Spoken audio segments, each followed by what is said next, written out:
आज आप सारे कश्मीर डिवीज़न के जो मीडिया से मेरे दोस्त भाई हैं, आपका शुक्रगुज़ार हूँ। हमेशा आप लोग हमें साथ देते हो। आप लोगों की आवाज़ हुकूमत तक पहुँचाने और हुकूमत की बातें जो है लोगों तक पहुँचाते हो, उसको हम सलाम करते हैं। प्यारे दोस्तों, आपको पता है कि मैं फ़याज़ अहमद नज़ार हूँ और मेरे साथ मेरे साथी लोग हैं, टीम जो कश्मीर डिवीज़न की ओबीसी की टीम है। हमने इससे पहले भी आपको ये बता दें कि हम यहाँ पे आज मुबारकबाद देने आए हैं अपने ऑनरेबल प्राइम मिनिस्टर को, honourable home minister Amit Shah साहब को, अपने एलजी एडमिनिस्ट्रेशन को, और उससे भी ज़्यादा जो यहाँ की हमारी पार्टी के हाईकमांड है, ऑनरेबल रविंद्र रैना जी, ऑनरेबल कोल साहब,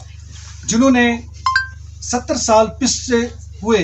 जम्मू कश्मीर के ओबीसी को, जिनको चालाकी और साजिश के तहत ओएससी नाम देकर तालीमी हुकूक, इकोनॉमिकल और बाकी जो बेनिफिट्स थे उनसे अलग रखा गया था। हमारी रिजर्वेशन पे लात मारी गई थी। एक ऐसी चालाकी की गई थी कि जिसपे हमारा जो पसमानदा तबका है कभी लड़ नहीं पाता था और कभी इस बात को रिड्रेस नहीं कर पाता था। लेकिन आर्टिकल के हटने के बाद जो वादा किया गया कि आर्टिकल की आड़ में जो यहाँ के लोगों को दबाया गया था, उनके साथ जो चालाकियां की गई थी, हेर फेर करी जाती थी, हमेशा वोट देने वाला तबका जो था, गरीब तबका जो था, जो ओबीसी का तबका था, एसटी था या बाकी तबके थे, उनके साथ जो चालाकियां की गई थी, उसके लिए मोदी जी ने पार्लियामेंट में और अमित शाह साहब ने पार्लियामेंट में जो वादा दिया था कि हम सब दूर करेंगे, हम उनको मुबारकबाद देते हैं और उनको मशकूरियत कहते हैं कि 70 साल के बाद हमें पहली बार वो हक मिला कि जब पार्लियामेंट ने परसों ये कानून पास करा, हमें ओएससी के बदले हमारा नेम एंड कल्चर जो था चेंज करा, हमें ओबीसी दिया गया कि पूरे मुल्क में जितनी भी हमारी रियासतें हैं, हर जगह पे ओबीसी कम्युनिटी को ओबीसी ही कहा जाता है। लेकिन एक हम बदनसीब थे कि हमारे साथ ये शातराना हरकतें की गई थी कि हमें ओएससी का नाम दिया गया था, अदर सोशल कास्ट। तो पार्लियामेंट ने अप्रूव किया, अमित शाह साहब ने 26 तारीख को उसका ऑर्डर जारी किया और हमारे डायनामिक एलजी, बहुत ही काबिल तरीन और जहीन तरीन लेफ्टिनेंट गवर्नर सिन्हा साहब ने सिर्फ एक दिन के गैप के बाद 26 तारीख को उस ऑर्डर को यहाँ पे लागू कर दिया कि, और स्टेट एडवाइजरी काउंसिल में, जिसमें उसने ओबीसी के साथ साथ हमें ये भी करा कि हमको पहली बार पंचायतों में भी हक बना दिया हमारा कि पंचायतों में भी हमारी रिजर्वेशन करी जाएगी। आपको बता दूं कि 70% पॉपुलेशन जो है वो गाँव में रहती है और उसका 50% जो है वो ओबीसी कम्युनिटी है। मैं आपको बताऊं कि ऐसे हमारे पास हजारों कहानियां हैं जहां पर भी कारीगरों के घर रहते हैं, ओबीसी कम्युनिटी के जो मोहल्ले हैं, जो उनकी आबादी है, वहां पे आज भी कोई पाथ नहीं बना। जो भी पंचायत का फंड आया वो और लोगों और जमातों के लोग थे, अगर कि उन्होंने जमात के बेस पे इलेक्शन नहीं लड़ा, लेकिन उन्हीं के वो वर्कर थे और उन्होंने फिर वो लूट मार वैसे की जैसे असेंबली के लोग करते थे, जैसे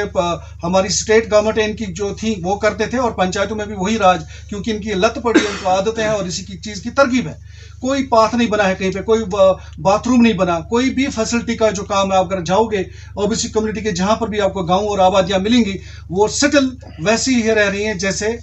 वो पहले कभी थे। तो उन्होंने पंचायत में, हमारे अमित शाह साहब और एलजी साहब ने जो पंचायतों में हमें हिस्सा दिया, उसके लिए हम हमेशा, और हमारी ओबीसी जम्मू कश्मीर की कम्युनिटी जो है मशकूर रहेगी कि अब उनके मोहल्ले में पाथ बनेगा, उनके मोहल्ले में बाथरूम बनेगा, उनके मोहल्ले में जो बेसिक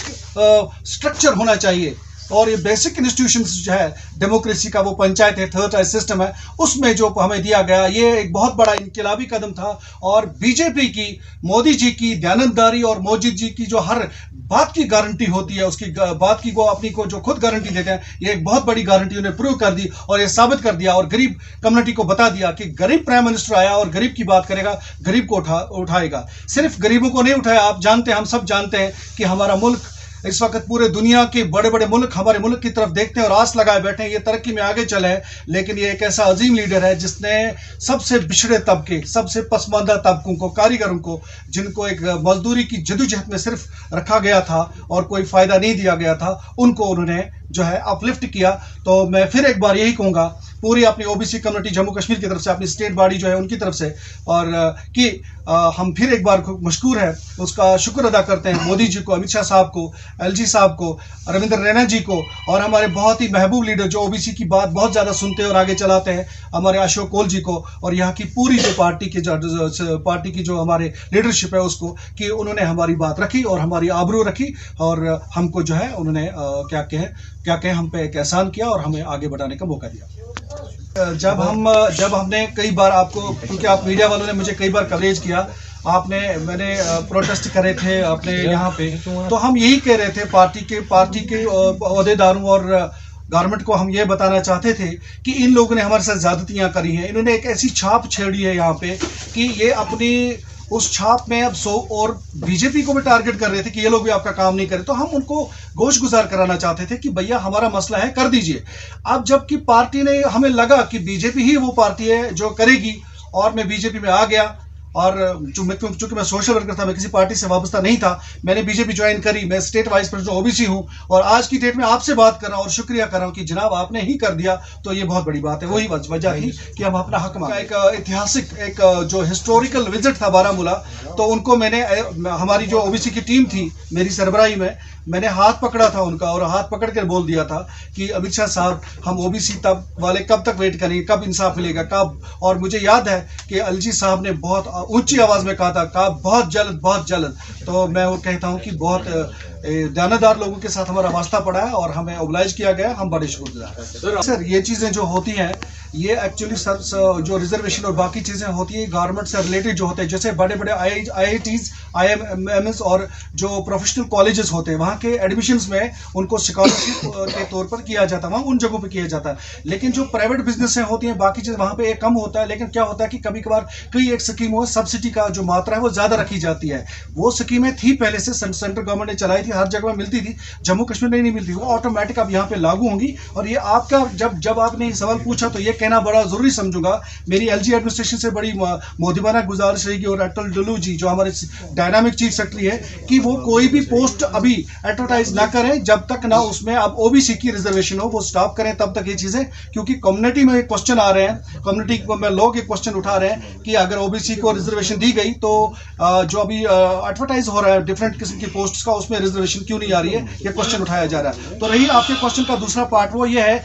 कि अभी जो सेंसस है वो सिर्फ 2011 की यहाँ पे अवेलेबल है, उसमें ज्यादा फिगर्स अभी सही तौर से नहीं दिखते हैं। लेकिन गवर्नमेंट बहुत ही टेक्निकल और जंगी पैमाने पे काम कर रही है। मुझे लगता है बहुत जल्द गवर्नमेंट एक रोड मैप लेके और इसके लिए एक ड्राफ्ट लेके सामने आएगी, और अब सब देखेंगे, हम भी देखेंगे। ड्राफ्ट ये होना चाहिए कि जो ओबीसी कम्युनिटी के लिए, जो पूरे हिंदुस्तान में, जो मुल्क में चलता है, जो पिछले 50-60 साल से बाकी हुकूमतें भी थोड़ा बहुत ही चलाया, लेकिन पर ओबीसी ने ज्यादा चाहिए, क्योंकि हमारे ऑनरेबल मोदी जी जो है वो भी ओबीसी कम्युनिटी से है, तेली कम्युनिटी से बिलोंग करते हैं, जो हर स्टेट में उन्होंने चलाया, क्योंकि वो एक ट्रांसपेरेंट हुकूमत चला रहे हैं, इंसाफ हर जगह पे